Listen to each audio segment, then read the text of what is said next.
आता आश्वासन झालंय, आम्हाला सहानुभूती सोबत काय पाहिजे, काय पाहिजे, पैसे पाहिजे।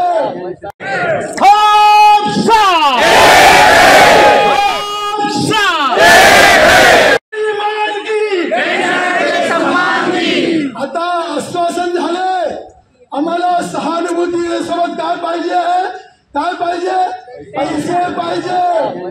कारण काय, या भौतिक जगतामध्ये जो पैसा असतो की नाही, तो आईच्या दूध आहे। ज्याप्रमाणे लहान लेकरूला दूध पाहिजे आईच्या, त्याचप्रमाणे तुमच्या आमच्या सारख्या लोकांना काय पाहिजे, पैसा पाहिजे। आणि तो आपल्या हक्काचा पैसा आहे, आपला पैसा जमा झालेला आहे, त्याची किंमत लाखो रुपये आहे। हे कमांडर साहेबांनी वेळोवेळी सिद्ध केलं आहे। त्याच्यामुळे तुम्हाला नाव द्यायचे, बात करे सम्मान की, आश्वासन नाही, सहानुभूती नाही, लक्षात घ्या, दया नाही, आता करुणाचा भाव पाहिजे। काय पाहिजे, करुणाचा भाव, की आम्ही बेईश्वर समजे स्वतःचे पायावर उभे राहिलं पाहिजे, असा कमांडर साहेबांचं म्हणणं आहे। त्याच्याकरता मी पुन्हा नारा देईल, बात करे ईमान की, सर्वनमूल्य पेंशनर्स के सम्मान की, बात करे ईमान की, पेंशनर के सम्मान की, बात करे ईमान की, पेंशनर के सम्मान की। पेंशनरचा सन्मान झाला पाहिजे, आणि तो सन्मान घेतल्याशिवाय आपल्याला आता साहेबांनी जे सांगितलं, वीरेंद्र सिंग साहेबांनी, ते बिलकुल खरं आहे। मी आपल्याला सांगतो, हे आंदोलन आजचं शेवटचं आंदोलन आहे। आपलं काम लवकरात लवकर होणार आहे, यात काही शंका नाही। याच्यावेळी तुम्हाला दोन कारणं देतो। मी जेव्हाही बोलतो किंवा बोलण्याचा प्रयत्न करतो, तर त्यामागे काहीतरी लॉजिक असतं म्हणून बोलतो। पोपळगट साहेब, आपण जे पूर्ण आंदोलन केलं 10 वर्षात, पूर्ण भारत जागृत केलं आपण लक्ष्मणराव, आणि आपली मागणी पहिल्यापासून 7,500 महागाई भत्ता ही कन्सिस्टंटली राहिली। त्यावेळेस जे विरोधी पक्षाच्या संघटना होत्या, इंटक असो, आयटक असो, सीटू असो, लालबावटा असो, कोणी 9,000 कोणी 10,000, म्हणजे जे मिळणारच नाही असं मागायचं, गव्हर्नमेंटची फच्ची करायची संघटना आहे जी बीजेपीची संघटना आहे। त्यांनी मागितले होते 5,000 कोरडे, म्हणजे 5,000वर डीए सुद्धा नाही, ही त्यांची मागणी होती। तुम्ही परवा दिवशी सगळ्या सोशल मीडियावर पाहिलं असेल, बीएमएसनी आता 7,500 आणि महागाई भत्ता मागितला। याचा अर्थ काय होतो, हा वाया ऊट पहाड के नीचे, बराबर आहे। 5,000 मागणीसाठी बीएमएसनी आंदोलन केलं, 10-12 लोक तोंड लपवत गेले। कारण कोण म्हणतो, तुम्ही मागणी कमी करून तुम्हाला काय मिळणार, देणारा जो देईल ते देईल, पण तुम्ही स्वतःच मागणी कमी करू राहिले तुमच्याच कामगारांची। हे आपल्याला आवडलं नाही, तिच्या 8 दिवसांनी आपण आंदोलन केलं, हजारो लोकांचं आंदोलन प्रत्येक ठिकाणी झालं, देशभर आंदोलन झालं। यातून हे लक्षात आलं की लोकांची मागणी खरी काय, आणि मी बीएमएसचे आभार मानतो की त्यांनी स्वतःला दुरुस्त करून आता खरी मागणी त्यांनी पुढे रेटली, त्याबद्दल त्यांचे धन्यवाद। उशिरा का होईना सद्बुद्धी आली, बरोबर आहे। आपलं कोणी वैरी नाही, आपलं कोणी दुश्मन नाही, आणि आपण कोणाचे दुश्मन नाही। तुम्हाला सांगतो, आपला 10 ऑक्टोबरला यांनी सीबीटी मीटिंग ठेवली होती, कुठे, बँगलोर। आपल्या बँगलोरच्या टीमनी आणि साऊथ इंडियाच्या टीमनी अशी व्यवस्था केली की तिथे 25,000 लोक जमतील। ते त्यांनी ऐकलं, त्यांच्या इंटेलिजन्स रिपोर्टना ते कळलं, आणि त्यांनी म्हटलं की नाही, पूर्ण होऊ दिली आपली तयारी, आणि मग सांगितलं 10ला नाही, आम्ही 11ला आणि 12ला ठेवणार आहे। तर एवढं मोठं आंदोलन उभं करून पुन्हा थांबवायचं, पुन्हा 11-12ला उभं करायचं, तरी आपल्या लोकांनी केलं। तिथं बँगलोरला फ्रीडम पार्क म्हणून मोठं ग्राउंड आहे, दोनही दिवस 11ला आणि 12ला ते ग्राउंड खचाखच भरलं, लोकांना बसायला जागा नाही। भर उन्हात. पण यांनी आणखी हुशारी केली.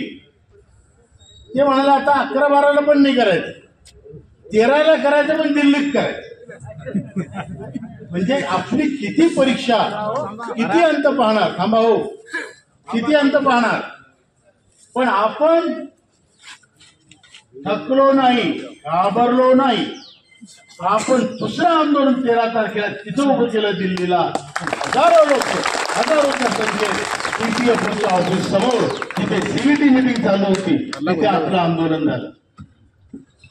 आपलं आंदोलन नारेबाजी सुरू झाली आणि मंत्री महोदयांचा 4 अधिकारी तिथे आले आणि त्यांनी सांगितलं मंत्री महोदय आपली वाट पाहते आणि आपल्याला आंदोलन सुरू करायच्या अगोदरच बोलवलं. आमची CVT मीटिंग सुरू व्हायच्या अगोदरच आपल्याला बोलवलेलं आहे. मग आम्ही 5 लोक, मी, आपले आदरणीय वीरेंद्रसिंग राजावत साहेब, आपले घाडगे साहेब, उत्तर प्रदेशचे ओमशंकर तिवारी आणि आपले उत्तर भारताचे मुख्य समन्वयक आहेत गंगवाल साहेब, आम्ही 5 लोक तिथे गेलो. आम्ही मंत्र्यासाठी शाल नेली होती. मंत्र्याने 30 शाल आमच्या गळ्यात घातली आणि सांगितलं मी तुमचा सन्मान करतो.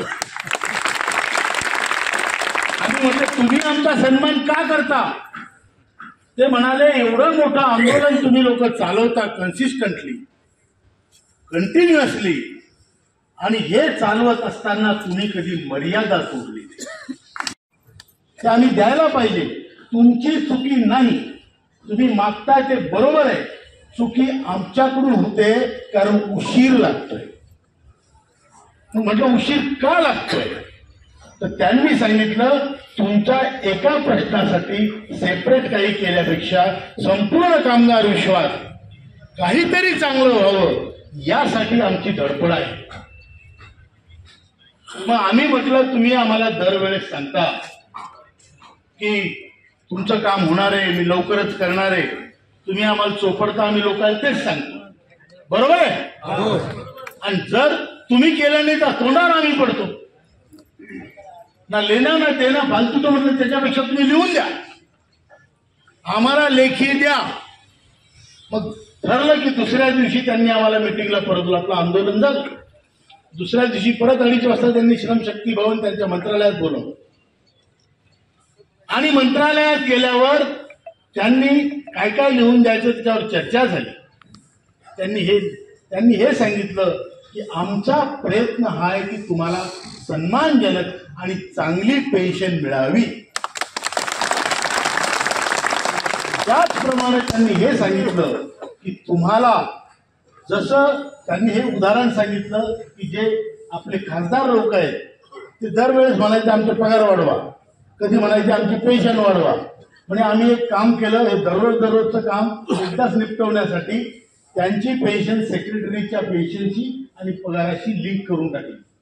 म्हणजे त्यांची वाढली की यांची आपोआप त्या प्रमाणात वाढते, जे काय प्रमाण असेल. बरोबर आहे.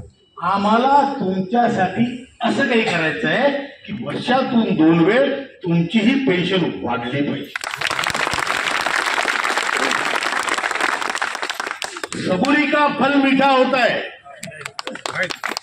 बरोबर आहे. आपले साईबाबा सांगतात श्रद्धा आणि सबुरी, आणि सबुरी का फल तुम्हाला मिळणार आहे, तो मिठा असणार आहे आणि लवकरात लवकर मिळणार. तुम्ही पाहिलं असेल सरकारने, केंद्र सरकारने आता 4 लेबर कोड तयार केले. आपण त्याचं स्वागतच केलं, कारण लेबर हा विषय हा भारताच्या कॉन्करंट लिस्टमध्ये येतो. जे पॉलिटिकल सायन्स शिकले असतील त्यांना माहिती, एक सेंट्रल गव्हर्नमेंटची लिस्ट असते, एक स्टेट गव्हर्नमेंटची लिस्ट असते, आणि दोघांच्या मध्ये जो विषय चालतो त्याला कॉन्करंट लिस्ट म्हणतात, म्हणजे मधली. जसं आता डिफेन्स आहे, रेल्वे आहे, ह्या सेंट्रल गव्हर्नमेंटच्या लिस्ट आहेत त्यातले कोणतेही का. एज्युकेशन हे दोन्ही सेंट्रल गव्हर्नमेंटच्या शाळा असतील, स्टेट गव्हर्नमेंटच्या शाळा असतील, बरोबर आहे. तसं कामगार हा विषय हा कॉन्करंट लिस्टमध्ये आहे. आणि म्हणून सेंट्रल गव्हर्नमेंटनी जे 4 कोड केले त्याची आता आपण उहापोह पुढे करणारच आहोत. आज बोलण्याची वेळ नाही, पण त्याचं आम्ही स्वागत केलेलं आहे. आणि ते चांगले नियम आहेत. आणि ते कसे चांगले, जिथं त्याच्यात काम होणार नाही, कामगार विश्वात बदल घडवायचा असतील तर 4 गोष्टी फार महत्वाच्या आहेत. एक म्हणजे उद्योगपती, त्याचा उद्योग काढला म्हणूनच काम तुम्हाला मिळणार आहे, बरोबर आहे का? दुसरा कामगार, त्यांनी काम केलं तरच उद्योग वाढणार आहे, बरोबर आहे? आणि या दोघांच्या मध्ये बॅलन्स ठेवण्यासाठी सरकार महत्वाचा कॉम्पोनंट आहे. आणि जर सरकारने पार्शियलिटी केली किंवा कामगारांची बाजू हलकी पडायला लागली, त्यासाठी युनियन इथं NSCचं काम आहे. युनियन म्हणजे पक्षधारी युनियन नाही म्हणत मी, त्यांना नाव नाही ठेवत, पण त्यांचे व्हिजन लिमिटेड असतं. त्यांच्या पक्षाचं धोरण म्हणजे त्यांचं धोरण. आपल्या NSCचं धोरण म्हणजे कामगारांचं धोरण, सगळ्या कामगार, ना जात ना पात ना धर्म ना पक्ष. तुम्ही भारतीय, आपण सगळे भारतीय, आणि आपण सगळे कामगार कर्माने बांधलेले बंधू. आणि म्हणून यापुढे सुद्धा आपल्या संघटनेचं खूप महत्व असणार आहे. आता लेबर कोड झाले, लेबर सुधारणा कायदा जेव्हा येईल, कदाचित या पार्लमेंटरी सेशनमध्ये येऊ शकतो. काम लवकरात लवकर होईल अशी चांगली आशा निर्माण. अरे कमांडर साहब तुम आगे बढ़ो, हम तुम्हारे साथ हैं. कमांडर साहब तुम आगे बढ़ो, हम तुम्हारे साथ हैं. दुसरी गोष्ट, जसं सिंग साहेबांनी सांगितलं, अरुणबाईंनी सांगितलं, सरिताताईंनी सांगितलं, कमलाकर पांगारकर साहेब, आंबेडकर साहेबांनी सांगितलं, जीव तोडून सांगितलं की जास्तीत जास्त संख्येत दिल्लीला यायचं. 3 आणि 4 तारीख 2 दिवस थंडी सहन केली तर आपण मरत नाही. जो माणूस कर्तबगार आहे, जो माणूस ऍक्टिव्ह आहे, त्याला रोग ग्रासत नाही.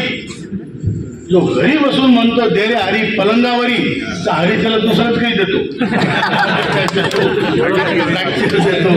बरोबर आहे काय करायचं. म्हणून आपल्याला दिल्लीला यायचं. हे मी तुम्हाला जाहीर आवाहन करतो, आमंत्रण देतो. आणि कसं जायचं, रिझर्वेशन मिळालं नाही. अरे युद्धावर जाताना जर सैनिकांनी म्हटलं की बाबा घोडं लंगडे, युद्ध कोण करणार आहे? अरे घोडं लंगड्याचं पळत जा, बरोबर आहे का जांभळे साहेब? बरोबर आहे, एकदम बरोबर आहे. मग जर रिझर्वेशन मिळत नाही तर जनरल मध्ये जा, काही होत नाही. आपण कष्ट केलेले लोक आहे, नाटक लोक आहे, तरी सुद्धा हे तर आपण करणारच 3 आणि 4 तारखेला. पण आपले प्रयत्न हे सुद्धा चालू आहेत की त्याच्या आत आपलं काम व्हावं आणि आंदोलन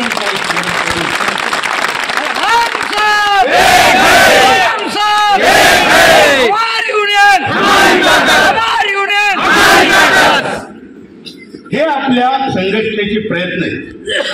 यश किती देवाला माहीत, पण प्रयत्न या सगळ्या लोकांचे, तुमचे जे लीडर आहेत, आपल्या वाळूचे पण इथे आलेले लीडर आहेत, लक्ष्मणराव आहेत, काकडे साहेब आहेत, वाकोडे साहेब आहेत, आणि ही सगळी मंडळी इथे बसलेली, यांचं तुमच्यासाठी काय मी तुम्हाला सांगतो. आपले नेते प्रामाणिक आहेत, त्यांच्या मनापासून कष्ट उपटतात.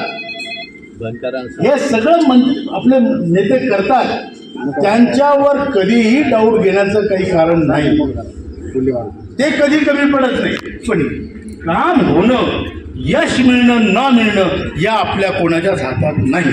आपल्या हातात कष्ट आहे, प्रामाणिक कष्ट आहेत, आणि आपल्या हातात आपलं काम जितकं वाढवता येईल तेवढं वाढवणं आहे. आणि आपल्या लोकांच्या चेहऱ्यावर ज्या दिवशी 7,500 महागाई भत्ता मिळाल्याची खुशी येईल, त्या दिवशी NSC धन्य होईल. एकीकडे आपण 3 आणि 4चं आंदोलन जोरदार करण्याची तयारी सुरू ठेवली आहे. आणि ही तयारी देशभर चालू आहे. पण दुसरीकडे हे आंदोलन करण्याची पाळीच येऊ नये यासाठी सुद्धा प्रयत्न चालू आहेत. यातलं कोणालाच वाटत नाही की आपण मोठे नेते व्हावं, लोकांना रगडावं, त्यांना थंडीत न्यावं. गरज पडली ते करावं लागेल. पण त्या अगोदर आपलं काम जर झालं तर आपण त्याला सोन्याहून पिवळं असं म्हणू. राष्ट्रीय संघर्ष समितीचा राष्ट्रीय संघर्ष समितीचा हम सब जर आपलं काम झालं तर आपलं काम संपत नाही, सांगून ठेवतो। काम झाल्याबरोबर पूर्ण देशात आपण कृतज्ञता सभा घेणार। आपल्या लोकांनी कष्ट केले, जे आपले लोक काम करताना मेले, ज्या नेत्यांनी आपले खपले आणि जे आपलं काम करतील त्या सगळ्यांची कृतज्ञता आपण करणार आहोत। साहब तुम आगे बढ़ो, हम तुम्हारे साथ हैं। साहब तुम आगे बढ़ो, हम तुम्हारे साथ हैं। त्यानंतर एक गोष्ट आणखी, आज तिथे छत्रपती संभाजीनगरमध्ये आपण आहोत आणि तुमचे दोन्ही खासदार आदरणीय काळे साहेब, आदरणीय भुमरे साहेब या लोकांनी आपल्याला मागच्या आंदोलनात आपल्या स्टेजवर येऊन आपली किंमत वाढवली, आपलं काम उचलून नेलं। त्यांनी पार्लमेंटमध्ये सुद्धा जाऊन, संसदेत जाऊन गोंधळ घातला, आपले प्लॅकार्ड घेतले, त्याबद्दल मी जाहीरपणे त्यांचे आभार मानतो। आज इथे आपण निवेदन देऊ, पूर्ण भारतात निवेदन दिलं जात आहे आणि तुम्हाला एक सांगतो अभिमानाची गोष्ट, आंबेडकर साहेबांना माहिती आहे या आंदोलनाचं पालकत्व, आंदोलनाचं बालक असताना त्याचं पालकत्व मराठवाड्याने घेतलं। मराठवाड्याचं रक्त काही वेगळं आहे। त्या रजाकाराच्या पासून आतापर्यंत क्रांतीची तुमची सळसळती मशाल आहे ती अजून कायम आहे आणि म्हणून हे आंदोलनच तुमचं आहे हे मी नेहमी सांगतो। एवढंच बोलतो, आशा सोडायची नाही आणि लढायचं सोडायचं नाही। अरे जमलं भेटलं बसा घरी असं नाही काय, बरोबर आहे का? जिंकलो हे पानिपत मध्ये झालं होतं, सगळे म्हणत जिंकलो शेवटच्या दिवशी। म्हणून आपण थांबायचं नाही, पण हेही प्रयत्न करायचे की आपलं काम शांतीपूर्ण आपण काही न करता देव आपल्या पदरात पाडेल।